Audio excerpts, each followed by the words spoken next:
গল্পটি শুরু হয় একটি ছোট গ্রামে যেখানে একটি দরিদ্র পরিবার বাস করে। পরিবারটির প্রধান চরিত্র ইব্রাহিম, একজন যুবক যে তার পরিবারের ভরণপোষণের জন্য কঠোর পরিশ্রম করে। গ্রামটি অন্ধকারে ডুবে আছে কারণ সেখানে জ্ঞান ও আলোর অভাব রয়েছে। ইব্রাহিমের হৃদয়ে সবসময় একটি প্রশ্ন জাগে, জীবনের প্রকৃত উদ্দেশ্য কী। একদিন গ্রামে একজন আলেম আসেন যিনি ইসলামের বার্তা নিয়ে এসেছেন। তিনি মানুষদের আল্লাহর একত্ববাদ, ন্যায়বিচার এবং মানবতার শিক্ষা দেন।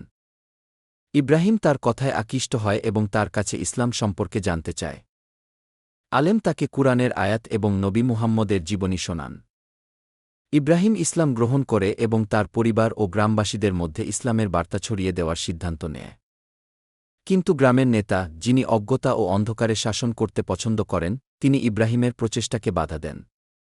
ইব্রাহিমকে বিভিন্ন চ্যালেঞ্জের মুখোমুখি হতে হয়, কিন্তু সে আল্লাহর উপর ভরসা রাখে এবং ধৈর্য ধরে। গ্রামবাসীরা ধীরে ধীরে ইব্রাহিমের সততা ও নিষ্ঠায় প্রভাবিত হয়। তারা ইসলামের আলো গ্রহণ করে এবং গ্রামটি ধীরে ধীরে পরিবর্তিত হতে শুরু করে। নেতা শেষ পর্যন্ত বুঝতে পারেন যে সত্য ও ন্যায়ের কাছে অন্ধকারের কোনো স্থান নেই। তিনি ইসলাম গ্রহণ করেন এবং গ্রামটি শান্তি ও সমৃদ্ধির পথে এগিয়ে যায়। ইব্রাহিমের জীবন পরিবর্তিত হয়।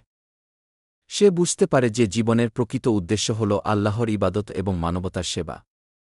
গল্পটি শেষ হয় ইব্রাহিমের একটি প্রার্থনায়, যেখানে সে আল্লাহর কাছে কৃতজ্ঞতা প্রকাশ করে এবং সমগ্র মানবতার জন্য শান্তি কামনা করে।